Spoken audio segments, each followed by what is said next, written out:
আকাশে ভীষণ মেঘ ডাকছে বন্ধুরা। তো সবাইকে স্বাগত জানাই লক্ষ্মীর রান্নাঘরে। দেখো বন্ধুরা, মুষলধারায় 5-6টা দিন ধরে একইভাবে বৃষ্টি হচ্ছে। আমাদের এখানে বৃষ্টির জলে অনেক মাঠঘাটও ডুবে গেছে। আর আমি যে জায়গায় রান্না করি পুকুরের জল প্রায় কানায় কানায়। আর এই বর্ষা বৃষ্টি বাদলার দিনে বাড়িতে আজকে ছোট ছোট দুটো ইলিশ মাছ নিয়ে এসছে। তো বাচ্চারা বায়না ধরছে যে খিচুড়ি দিয়ে ইলিশ মাছ ভাজা খাবে। তো দেখুন বন্ধুরা, ছোট ছোট দুটো ইলিশ মাছ নিয়ে এসছে। তো খিচুড়ি রান্নাটা আমি কিভাবে রান্না করব, প্রথম থেকে শেষ পর্যন্ত পুরো ভিডিওটা দেখতে থাকুন। গরম গরম খিচুড়ি আর ইলিশ মাছ ভাজা আর এই রান্নার ভিডিওটা আশা করছি আপনাদের ভালো লাগবে। আর ভালো লাগলে ভিডিওটি একটি লাইক দিয়ে চ্যানেলটিকে সাবস্ক্রাইব করে আমার সাথে থাকবেন। দেখছেন বন্ধুরা, বৃষ্টির শাসা আওয়াজ, টাপ টুপ করে বৃষ্টি হতেই আছে। তো প্রথমে ইলিশ মাছগুলিকে কেটে নেব। এক পাশের ইলিশ মাছের আঁশ ছাড়ানো হয়ে গেছে, এবার উল্টো পিঠের আঁশটা ছাড়িয়ে নেব। একটা ইলিশ মাছের আঁশটা আমি পুরোপুরি ছাড়িয়ে নিয়েছি। ওই একইভাবে আর একটা যে ইলিশ মাছ আছে আমি আঁশ ছাড়িয়ে নেব। মাছগুলি সব ছাড়ানো হয়ে গেছে, এবার মাছগুলি পিস পিস করে কেটে নেব।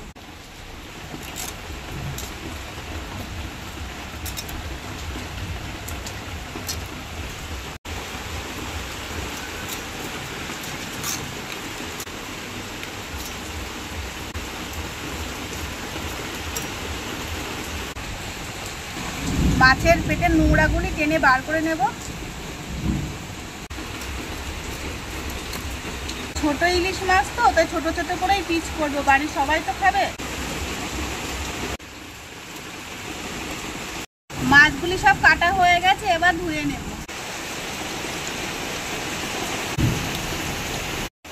মাছগুলি ধুয়ে নিয়েছি, এবার লবণ হলুদটা মাখিয়ে নেব।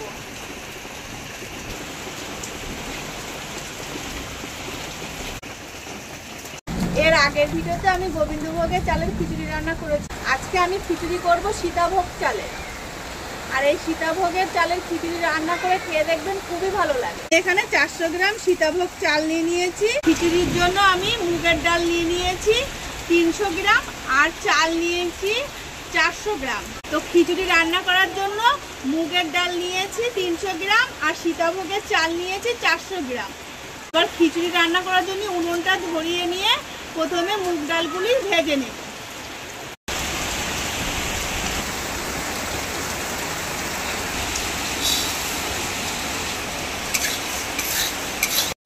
মুগের ডালের ভাজা গন্ধ বেরিয়ে গেছে, তো ডালগুলি ভাজা হয়ে গেছে, এবার তুলে নেব।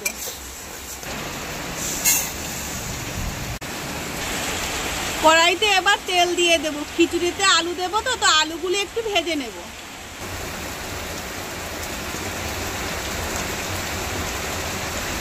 টুকরো করে কেটে ধুয়ে রাখা আলুগুলি এবার ভেজে নেব। তেলও ভালো গরম হয়ে গেছে।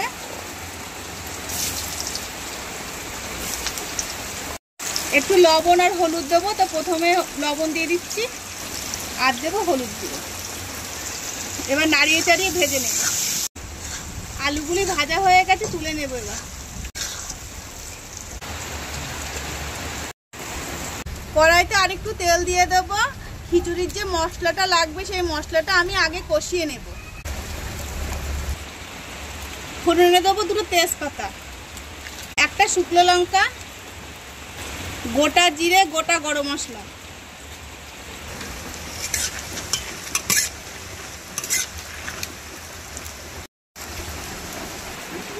ফোড়ন দেওয়া তেলে এবার দেবো টমেটো কুচি।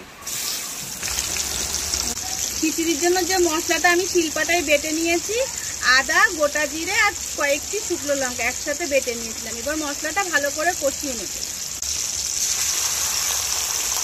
মশলাটা ভালোভাবে কষানোর জন্য অল্প একটু হলুদ গুঁড়ো আর লবণ দিয়ে দেব। এবার কষিয়ে নেব। মশলাটা কষানো হয়ে গেছে, এবার ভেজে রাখা আলুগুলি কষানো মশলার মধ্যে একটু নাড়াচাড়া করে তুলে নেব।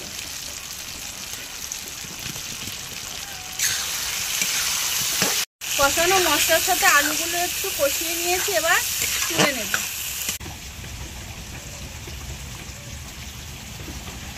এবার ডাল সিদ্ধের জন্য হাঁড়িটা উনুনে বসিয়ে দিচ্ছি। হাঁড়িতে এবার জল দিয়ে দেবো। জল গরম হয়ে গেছে, ফুটতে শুরু করেছে। এবার ভেজে রাখা মুগ ডালগুলো সিদ্ধের জন্য গরম জলে দিয়ে দিচ্ছি। একটু লবণ দিয়ে দেবো, তাহলে ডালগুলি তাড়াতাড়ি সিদ্ধ হয়ে যাবে। ডালগুলি তো সিদ্ধ হচ্ছে, এবার আমি সীতাভোগের চালগুলি ধুয়ে নেবো। চালের মধ্যে তো অনেক নোংরা থাকে, তো চালগুলি ধুয়ে পরিষ্কার করে নেবো।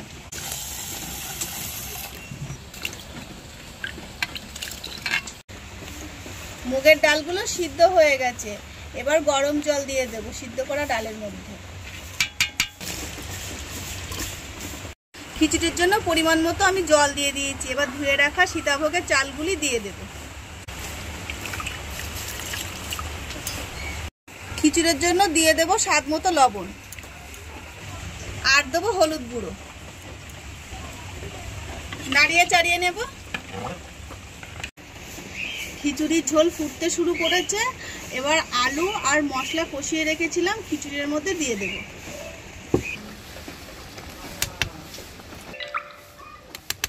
আর দেবো কিছু ধনেপাতা। এবার নাড়িয়ে চাড়িয়ে নেব। গোবিন্দভোগের চালগুলি একটু কম জাল খায়, আর এই সীতাভোগের চালগুলি একটু বেশি জাল খায়। তার 5-10 মিনিটের মধ্যে খিচুড়িটা আমার রান্না হয়ে যাবে। খিচুড়ি রান্নাটা হয়ে গেছে, এবার নামানোর আগে একটু চিনি দেবো। চিনিটা দিলে খিচুড়ির স্বাদটা ঠিক থাকবে। আর একটু ঘি দেবো, 1 চিমটে চিনি দিয়ে দিচ্ছি, আর 1 চামচ ঘি দিয়ে দেবো। একটু নাড়িয়ে চাড়িয়ে এবার নামিয়ে নেবো। খিচুড়িটা হয়ে গেছে, নামিয়ে নিয়েছি। এতে তেল দিয়ে বেগুন আর ইলিশ মাছগুলি ভেজে নেব। তেলে ধোঁয়া উঠতে শুরু করে দিয়েছে, লবণ হলুদ মাখানো ইলিশ মাছগুলি ভেজে নেব।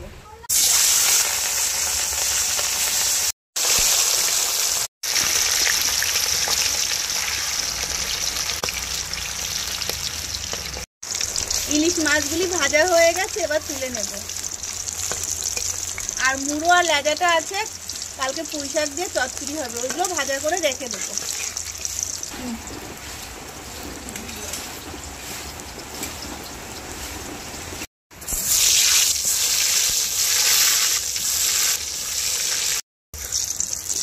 বেগুনগুলি সব ভাজা হয়ে গেছে, তুলে নিচ্ছি।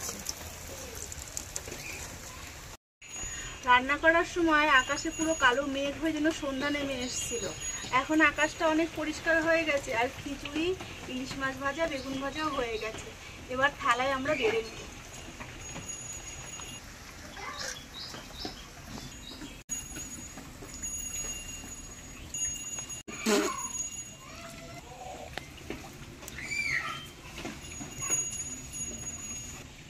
খিচুড়ি তো বাড়া হয়ে গেছে, এবার ইলিশ মাছ দিয়ে দিই।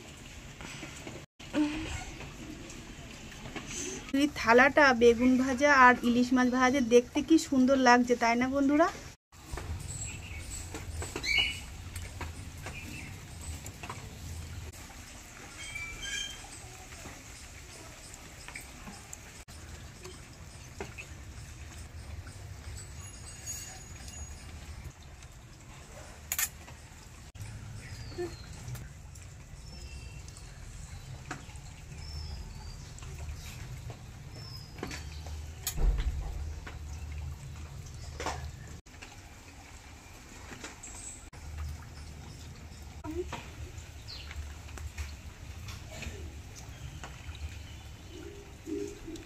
ইলিশ মাছ ভাজা দিয়ে খিচুড়ি খেতে আমার খুব ভালো লাগে। মা আজকে খিচুড়িটা খুব সুন্দর বানিয়েছে।